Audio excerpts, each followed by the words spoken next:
Une nuit, alors qu'une jeune fille dormait paisiblement, son père fit irruption dans sa chambre et lui arracha sa couverture. Interloquée, elle se redressa, mais il l'agrippa par les cheveux et la plaqua violemment sur le lit. Son père semblait métamorphosé, son regard avide parcourant le corps de sa fille. Il se pencha, la fixant intensément. Terrifiée, la jeune fille se mit à trembler. Relâchant son emprise sur ses cheveux, il lui caressa doucement la joue avant de quitter la pièce, laissant derrière lui sa fille profondément choquée. Le lendemain matin, alors que la mère préparait le petit déjeuner, la fillette resta assise, perdue dans ses pensées, se demandant si elle devait révéler à sa mère ce qui s'était passé la veille. C'est alors que le père fit son apparition, l'air parfaitement normal, adressant même un sourire à sa fille, comme si rien ne s'était produit. Se remémorant la scène effroyable de la nuit, contrastant avec l'attitude présente de son père, la jeune fille quitta la table, furieuse. Devant l'incompréhension générale, la mère jeta violemment le petit déjeuner sur la table, semant encore plus la confusion. Puis, elle se mit à manger avec une voracité effrayante. Ses comportements étranges firent fondre en larmes le petit frère.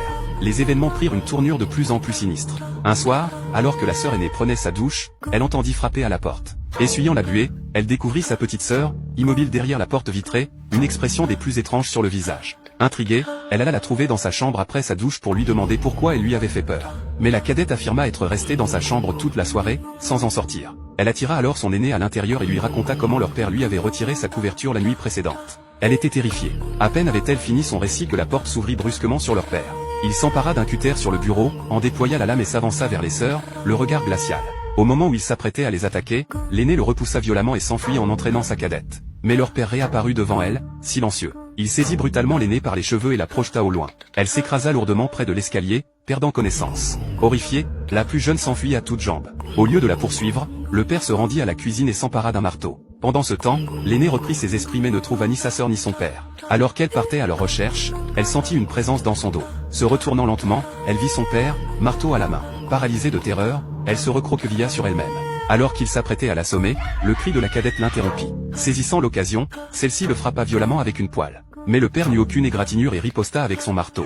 C'est alors que l'impensable se produisit, la voix du père retentit à l'étage inférieur. Entendant cela, celui qui se trouvait face à elle lâcha son marteau et se retira dans une autre pièce. Puis, un autre père monta les escaliers, considérant avec stupéfaction ses filles recroquevillées et tremblantes. Les sœurs étaient complètement perdues. Qui était leur vrai père ? C'est alors que leur jeune frère fit son apparition. Alors que ses sœurs lui ordonnaient de retourner dans sa chambre, une main de femme ramassa le marteau abandonné au sol. C'était leur mère, le regard vide. Sans un bruit, elle s'approcha et, levant lentement la tête, s'abattit violemment sur son mari. Toute la famille était terrifiée. Se tournant vers ses filles, la mère leva à nouveau le marteau et frappa avec force. Le père s'interposa, encaissant plusieurs coups pour protéger ses enfants. Puis, un sourire inquiétant aux lèvres, la mère fit volte-face et pénétra dans une chambre. Mais le cauchemar n'était pas terminé. À cet instant, une autre mère, en tous points identique, apparut en haut de l'escalier.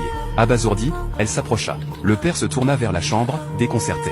Qui était donc cette personne qui venait d'y entrer ? Fixant sa femme avec effroi, il se dirigea vers la porte. Mais en l'ouvrant, il constata que la mère qui y était entrée avait disparu. Cependant, le marteau abandonné sur le sol prouvait que quelque chose de grave s'était produit. La famille comprit alors qu'un démon effroyable s'était introduit chez eux, capable de prendre l'apparence de n'importe lequel d'entre eux pour les attaquer.